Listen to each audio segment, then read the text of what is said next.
Bonsoir. Alors l'instabilité, c'est un mot qu'on a entendu toute la journée. Ça semble vraiment être un problème, et c'en est un. Alors l'instabilité, c'est d'abord la faute du malade. Il faut bien culpabiliser tout le monde. C'est la faute du malade et finalement on n'aura pas beaucoup de moyens d'action sur le malade. C'est aussi la faute du chirurgien. Il choisit sa voie d'abord, mais je crois qu'aujourd'hui, ce n'est pas un problème de voie d'abord. Mais c'est lui qui va décider de l'architecture de la hanche, c'est lui qui va choisir les implants, et c'est lui qui va donner surtout la version des implants. On sait que l'expérience du chirurgien intervient. L'instabilité, c'est aussi la faute du matériel avec le problème du rapport tête-col et la surélévation ou non de la cupule, l'angle d'ouverture de la cupule. Et puis, c'est avant tout la très grande faute du moyen fessier. Et ce moyen fessier que vous voyez ici, cette pseudarthrose du grand trochanter, vous imaginez la stabilité de cette prothèse. Bien, le traitement de l'instabilité doit d'abord être préventif. Et il va dépendre bien sûr des facteurs que je viens de vous dire. Mais finalement, ce qui nous manque, c'est un score en préopératoire, un score prédictif de cette instabilité. On espérait, lors du symposium qu'on avait fait avec Henri Migaud à la SFHG, de trouver un score, mais on n'y était pas arrivé. On connaît les facteurs, mais on ne connaît pas leur poids.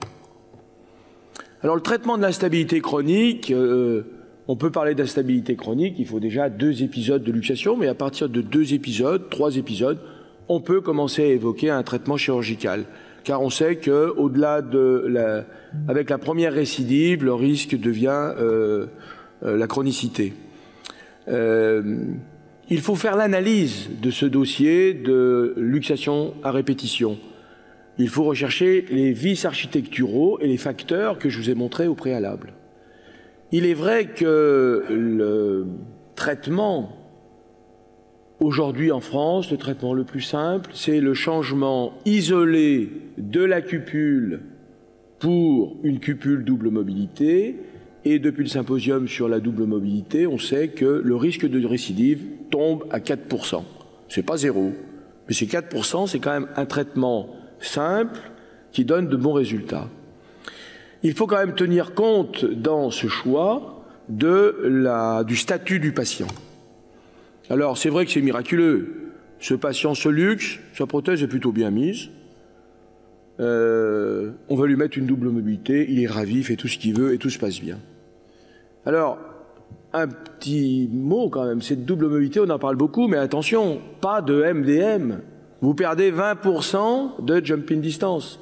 Donc la MDM est un très mauvais moyen pour traiter l'instabilité chronique. Et même, il semblerait que les implants, parmi les doubles mobilités, certaines sont plus stables que d'autres. C'est le cas notamment des implants sphériques avec une surélévation périphérique. Et dans le service, on est à 3%. Alors, c'est difficile de montrer que c'est supérieur. Alors, ce n'est pas une méthode universelle. Regardez ce patient. Il succède par insuffisance du moyen fessier. Vous voyez, c'est raccourci puisque tout est protru. On lui a fait cette magnifique reconstruction avec une double mobilité, mais il s'est luxé à répétition. Il avait 90 ans, des antécédents majeurs. On s'est retrouvé dans une impasse. Mais on en parlera demain. Ce n'est pas une solution universelle, la double mobilité. Que faire chez ce patient qui a déjà une double mobilité? En fait, ici, c'est la pièce intermédiaire de cette prothèse modulaire qui a tourné. Le cône morse est défaillant, il va falloir changer la tige. Et vous imaginez la difficulté dans ce contexte précaire. Un cas pour parler justement des assemblages. Cette patiente avait bénéficié d'une révision acétabulaire avec cet anneau de Muller, avec la mise en place d'un couple céramique polyéthylène, un contrôle plutôt satisfaisant à gauche, et puis elle va présenter des luxations, et manifestement, les gens n'ont pas vu pourquoi elle se luxait. Elle se luxait parce que le col s'est raccourci, la tête n'était pas la bonne, et elle avait rongé le col en céramique.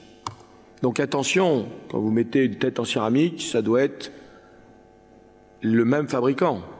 Attention à la pente, ce n'est pas simplement un diamètre de cône.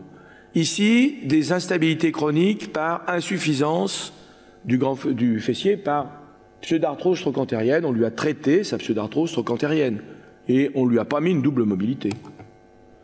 Chez cette patiente très âgée, qui a eu une fracture péropératoire sur une voie antérieure, vous voyez qu'elle est enfoncée, insuffisance du moyen fessier. Et il y a aussi un trouble de rotation, de la façon dont vous voyez le grand trochanter.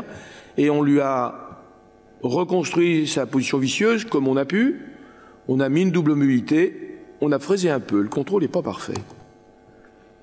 Et là, une très mauvaise orientation. Regardez ce bassin de face, vous voyez la cupule de face. Elle n'est pas de profil, de 3/4, elle est de face.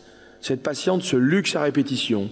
Quand vous regardez la position des implants, il existe un excès majeur d'antéversion de la cupule, comme on le voit sur la radio, mais il existe aussi un trouble de version majeur de la pièce fémorale.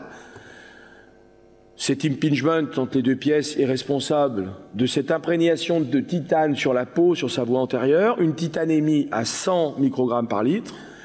Vous voyez l'insert céramique qui est venu faire une première encoche sur le col prothétique et la cupule métal qui a fait une deuxième encoche sur le col prothétique. Une révision bipolaire, cette femme est jeune, on a opté quand même pour un couple céramique-céramique. En conclusion, le traitement repose avant tout sur la double mobilité, mais il faut analyser le dossier et dans la mesure où c'est possible et que le patient a des exigences et un statut clinique qui le permet, il faut certainement corriger les gros vices architecturaux. Je vous remercie.